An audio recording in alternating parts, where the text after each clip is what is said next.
राहें भी आसान हो जाती है, हर राह से अपनी पहचान हो जाती है। जो लोग मुस्कुरा कर करते हैं सामना, किस्मत उनकी गुलाम हो जाती है। नमस्कार साथियों, हमने पिछले वीडियोस में आपको बताया था कि बहुत जल्द एक टाइम टेबल लेकर के आपके सम्मुख उपस्थित होंगे। तो लीजिए, आज प्रस्तुत है आपका अपना टाइम टेबल। इस टाइम टेबल को हम लोग पढ़े या जाने इससे पहले कुछ बातों को क्लियर कर देना बहुत ही जरूरी है। कौन कौन सी बातें हैं, तो आइए आपकी ही समस्याओं को लेकर पहले हम चर्चा कर लेते हैं। जब हम टाइम टेबल की बात कर रहे होते हैं तो हमारे दिमाग में होता है कि सर हमको एक बना करके दे दे, सुबह से शाम तक क्या पढ़ना है, हम उसी पर रट्टू तोता जैसा रटते जाएंगे। एकदम गलत। यह आपके लिए कहीं से भी उचित नहीं है। तब क्या करें सर? हाँ, हमने कहा है कि हम सिर्फ मार्गदर्शन देंगे, टाइम टेबल आपको खुद से बनाना होगा। इस कर्म भूमि में कर्म सबों को करना पड़ता है, प्रभु सिर्फ लकीरें देते हैं, रंग हमें भरना पड़ता है। तो आपके जीवन का रंग आपको ही भरना है। कैसे भरें सर? इसी पर चर्चा के लिए आज हम लोग इस वीडियो में उपस्थित हैं। तो साथियों, हमने यहां लिख रखा है शॉर्ट टर्म और लॉन्ग टर्म। शॉर्ट टर्म एक टाइम टेबल है, एक लॉन्ग टर्म का टाइम टेबल है। शॉर्ट टर्म मतलब दिन भर आप क्या प्लान कर रहे हो, यह आपके शॉर्ट टर्म टाइम टेबल में शामिल होगा। और लॉन्ग टर्म सप्ताह का या महीना का या 6 महीना का या first term second term exam का जो आप प्लान कर रहे हो वो आपका लॉन्ग टर्म टाइम टेबल में शामिल होगा। ठीक है? तो अब सबसे पहले जब आपको टाइम टेबल बनाना है तो कुछ समस्याओं को या जो आपके साथ एक तरह से हम कह सकते हैं कि जो घटित हो रही है उस पर भी चर्चा कर लेना जरूरी है। टाइम टेबल बना तो सब लेते हैं लेकिन उसको फॉलो नहीं कर पाते, और फॉलो नहीं कर पाते तो फिर टाइम टेबल बनाना बेकार है। तो इसलिए टाइम टेबल हम ऐसा बनाएं जिसको हम फॉलो कर सकें। तो उसके पहले हम कुछ अपनी समस्याओं को समाधान की ओर ले जाएं ताकि हम टाइम टेबल में पूरे तन मन के साथ जुट सके। आइए, तो सबसे पहले हम लोग देखेंगे कि हमारा डेली टारगेट क्या है। डेली टारगेट सुबह में ही तय हो जाएगा कि आज हमारा ये डेली टारगेट है, ये विषय है जो हमको आज तैयार करना है, ये टॉपिक्स हैं जिनको आज हम आत्मसात कर लेंगे। ये टारगेट आप लिख लीजिए अपने एक नोटबुक में, रफ नोटबुक में। आपका टारगेट हो जाए, आप देख लीजिए कि हाँ ये मेरा ये टारगेट मेरा तैयार है।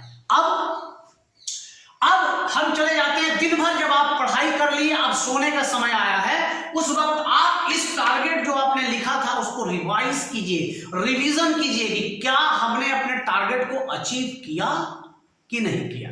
केवल लिख दिए और सो गए, ऐसे तो चलेगा नहीं। इसलिए सोने से पहले आपको रिवीजन जरूरी है। ठीक है? अब हम एक चीज आपके सामने आज बताना चाह रहे हैं। बहुत तरह का उपवास लोगों ने देखा है, किया है। बहुत सारे पर्व त्योहारों पर हमारी माताएं, हमारी बहनें, यहां तक कि कई छात्र छात्राओं के द्वारा भी उपवास किया जाता है। बहुत पवित्र कार्य है। लेकिन छात्र जीवन में एक उपवास की बात आज मैं कर रहा हूं। वह उपवास है मोबाइल का उपवास। मोबाइल का उपवास। आपको सप्ताह में, दिन में जब आपको लगे कि हमको मोबाइल का उपवास करना है, आप एकदम से मोबाइल के उपवास पे चले जाएं। मोबाइल का उपवास क्या है? का मतलब यह है कि हम उस दिन, उस समय जितना तय किया है हमने, उस वक्त मोबाइल को नहीं छुएंगे। मेरे पास मोबाइल्स हैं या मोबाइल है या स्मार्टफोन है, ये हम भूल जाएंगे। बिल्कुल ही नहीं छूना है। इसमें भोजन का उपवास नहीं है, इसमें मन का उपवास है। और मन का उपवास किससे दूरी? मोबाइल से दूरी।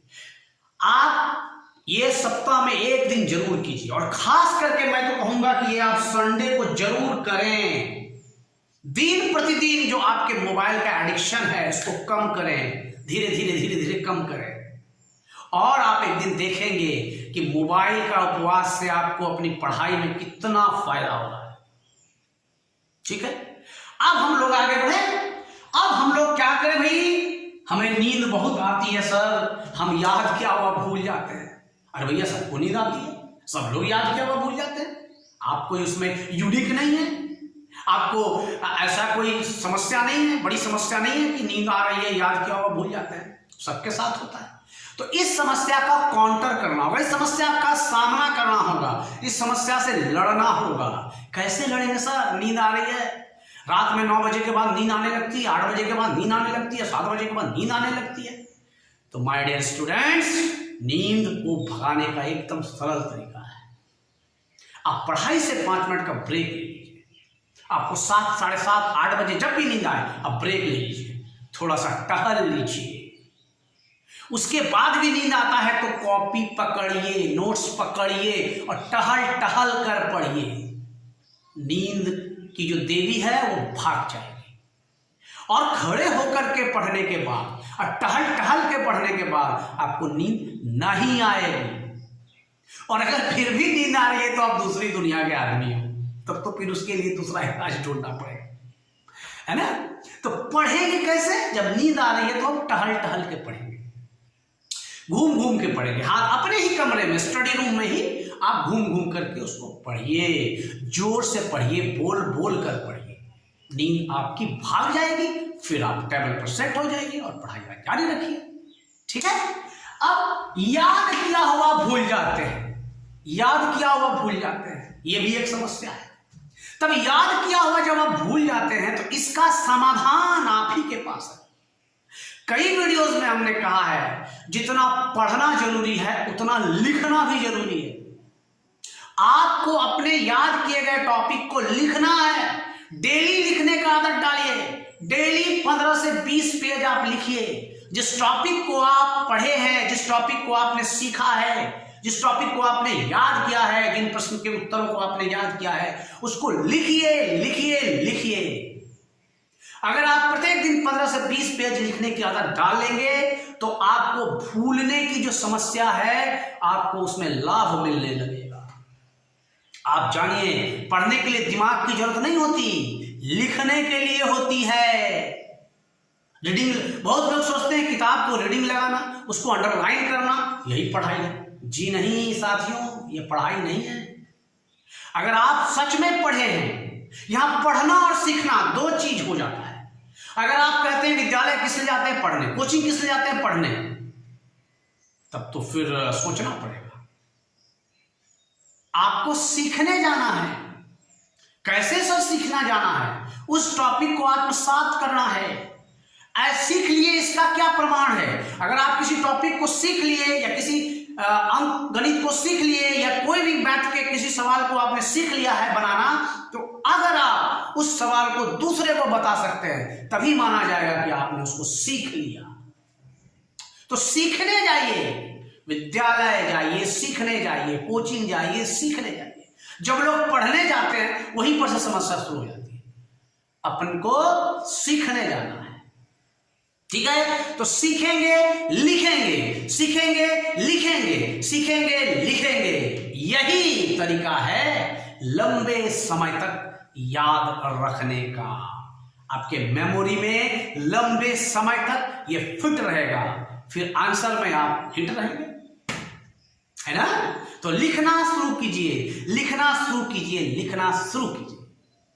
आगे हम लोग देखते हैं कि सर कितना बजे उठना है। इसके लिए भी मैंने वीडियोस में कहा है कि आपको ब्रह्म मुहूर्त में उठ जाना है। ब्रह्म मुहूर्त में हमारे अंदर सात्विक गुण होता है, अच्छे विचार होते हैं, अच्छे थॉट्स आते हैं। जो भी काम हम करते हैं वो बिल्कुल फ्रेश होकर करते हैं। तो हमको 4:15 बजे तक आपको उठ जाना है, आपको उठ करके तैयार हो जाना है 4:15। ठीक है। विद्यार्थियों के लिए सुख नहीं है। ठंड का मौसम आ रहा है, कोई सोचेगा बहुत ठंड है, ये है, वो है, दिस है, दैट है। समस्याएं अगर हैं तो उनका समाधान है, लेकिन अगर आप बहाना कर रहे हैं तो उसका कोई समाधान नहीं है। तो बहाना नहीं करना है। आपको शनि शनि धीरे धीरे आदत डाल लेनी है सुबह उठने की। जो लोग सुबह उठते हैं बहुत अच्छी बात है, और जो लोग सुबह उठ नहीं पाते हैं उसको भी आदत डालनी होगी सुबह सुबह उठने की। अगर आपको पता चल जाए कि 5 बजे कहीं मिठाई बट रहा है, कहीं 5 बजे से लाइन लगाने पर नौकरी मिल जाएगी, तो हम लोग 4 बजे से ही उठ के तैयार हो जाएंगे जाने के लिए। तो जब आप बड़ा कुछ सोचते हैं ना तो ये छोटा मोटा ठंडा लग रहा है, रजाई से निकलने का मन नहीं कर रहा है, ये सब सोच अपने आप गायब हो जाता है। तो सुबह जरूर उठिए, ठीक है। आगे बढ़ेंगे, यह वीडियो कुछ लंबा हो सकता है, इसको पूरी तरह से देखिए। अब इतना होने के बाद अब हम टाइम टेबल तैयार करने के लिए जा रहे हैं। तो टाइम टेबल तैयार करने से पहले अपनी प्रायोरिटी सेट करनी है। Set your priorities. Set your priorities का मतलब है अपनी जो जितना आपका विषय है उसमें से क्रम बना लेना है कि सबसे हमको कठिन कौन सा विषय लगता है, उसके बाद उससे इजी कौन है, उससे इजी कौन है, उससे इजी कौन है, सबसे इजी कौन है। अपनी प्रायोरिटी तय कर लीजिए। अगर आप माने तो साइंस में फिजिक्स, केमिस्ट्री, बायोलॉजी, ये तीनों का जब सम्मिश्रण होता है और अच्छे से इसको पढ़ते हैं तो हमारी पहली प्रायोरिटी साइंस होनी चाहिए। तो हमने अपने हिसाब से लिखा है कि पहली प्रायोरिटी हमारी साइंस है, दूसरी प्रायोरिटी हमारी मैथ है, यानी कि हम साइंस में सबसे ज्यादा पढ़ना चाहते हैं, वो हमारे लिए जटिल लग रहा है। फिर उसके नीचे आ गया मैथ, उसके नीचे आ गया सोशल स्टडी, और हमारे इजी लैंग्वेज में से जो है हिंदी है, इंग्लिश है, ये सब हमारा चौथा प्रायोरिटीज हो गया, ठीक है। अच्छा, ये प्रायोरिटीज हम पहले तय कर लें, अपने सुविधा अनुसार तय कर लें। सुविधा अनुसार मतलब हमको कौन सा सब्जेक्ट भारी लगता है 1 नंबर, उससे थोड़ा सा कम भारी लगता है, या जिनमें रिवीजन की ज्यादा जरूरत है 1 नंबर, इसमें कम रिवीजन चाहिए 2 नंबर। मैथ की जहां तक बात है, मैथ को आपको हर संडे को रिवाइज करना है, हर संडे को। या यूं कहें कि संडे का दिन खुश रहने का दिन है, लेकिन इस खुश रहने वाले दिन में आपको सप्ताह भर के पढ़ाई का एक रिवीजन कर लेना है, रिवाइज कर लेना है। जब मैं रिवाइज की बात करता हूं, जब रिवीजन की बात होती है तो उसमें लिखना भी शामिल है, यानी लिखना को शामिल रखना है, ठीक है। लिख करके देखना है कि हमने जो टॉपिक्स आत्मसात किए हैं वो हम लिख पा रहे हैं कि नहीं लिख पा रहे, ठीक है साथियों। तो अब ये जब हमारी प्रायोरिटीज तय हो गई और हम अपने टाइम टेबल की तरफ बढ़ रहे हैं, तो हमारा टाइम टेबल कैसे सेट करें। हर व्यक्ति के लिए अलग अलग स्थिति होती है। एक आदर्श स्थिति को ध्यान में रखते हुए हमने ये टाइम टेबल आपके सामने दिया है। हमने विषय नहीं लिखा है, विषय आपको तय करना है, प्रायोरिटीज आपको तय करनी है। अब जब हम यहां आ जाते हैं हमारा, तो 4:30 बजे से लेकर 7 बजे तक ये समय बहुत ही बेहतरीन समय है। इसमें आप प्रायोरिटी 1 वाले सब्जेक्ट को रख लीजिए, प्रायोरिटी 1 वाले सब्जेक्ट को रख लीजिए। जो भी टॉपिक आप पढ़ते हैं, जो भी टॉपिक आप पढ़े हैं उसको आप सीखिए और साथ में लिखिए। ये काम जरूर कीजिए, सीखिए भी और लिखिए भी, याद कीजिए भी और लिखिए भी। कब? प्रायोरिटीज 1 वाले सब्जेक्ट को यहां पर रखना है। फिर आपके स्कूल का टाइम हो जाता है, अब बिंदास तैयार होकर स्कूल चले जाइए। किसी को यहां पर थोड़ा समय मिलता है तो अपने हिसाब से एडजस्ट करेंगे। जब विद्यालय से वापस आते हैं 3:30 से 4 का बीच जो है ये लंच और नैप माने हल्की सी नींद, झपकी, आराम, ये है नैप, ये आप ले सकते हैं यहां पर। फिर आप 5 बजे से लेकर के 7 बजे तक का जो समय है वो अपने स्टडी में लगाइए। यहां पर आपका प्रायोरिटीज 2 यानी कि जो आपने यहां तय किया है वही यहां पर पढ़ना है, ठीक है।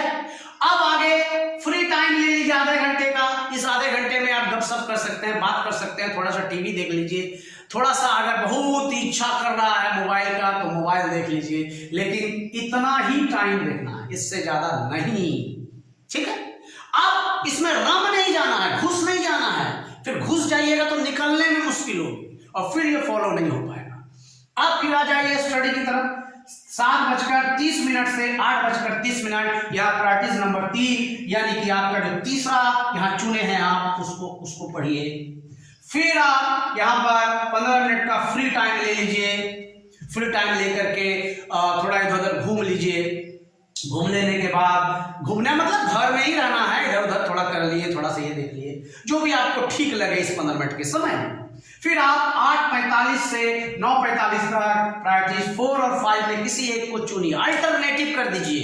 अगर आज 4 लिए हैं तो कल 5 लिए हैं तो परसों 4, इस तरह से अल्टरनेटिव कर लेंगे इसको, ठीक है। उसके बाद डिनर ले लीजिए, आराम से आप रात्रि का भोजन ले लीजिए और फिर टेस्ट योर सेल्फ के लिए चले जाइए। 10 बजे से 15 मिनट आपको जो हमने यहां कहा है रिवीजन मतलब टेस्ट करते हुए रिवीजन, कितना हमने आज पढ़ा और कितना हमारे खोपड़ी में दिमाग में सट हुआ। ये जो खोपड़ी है ना, इसको भोजन चाहिए। अगर हम यहाँ का भोजन यानी पेट का भोजन लेंगे, ज्यादा लेंगे तो वो दिखने लगेगा, पेट बाहर आ जाएगा, बॉडी हिट हो जाएगा, फिट हो जाएगा। लेकिन यहाँ का भोजन नहीं दिखता है दूसरों को, खुद आपको देखना होगा कि आपने यहाँ क्या खाया है और क्या हजम किया है। ये काम आपको सोने से पहले करना है, ठीक है। और एक बड़े सपने को लेकर, एक अपने जीवन में एक सफलता की ऊंचाइयों को छूने वाला सपने को लेकर के आप सोइए मधुर नींद के साथ, ताकि अगले दिन फिर आप उठ सके यहाँ 4 में। मोटे तौर पर इसको हम लोग फॉलो कर सकते हैं। इसमें अपने हिसाब से थोड़ा आगे पीछे कर सकते हैं। स्टडी टाइम जो हमने कहा था 6 से 8 घंटा, ये इसमें बना रहना चाहिए। स्लीपिंग टाइम यानी सोने का समय भी 6 घंटा होना चाहिए। इसको देखते हुए आप अपने से खुद से अपना टाइम टेबल डिजाइन करिए, बनाइए और अपने लक्ष्य की तरफ उड़िए, पहुंचिए। और बहुत ही जल्द अगले वीडियो के साथ हम लोग फिर मुलाकात करेंगे। बहुत बहुत धन्यवाद।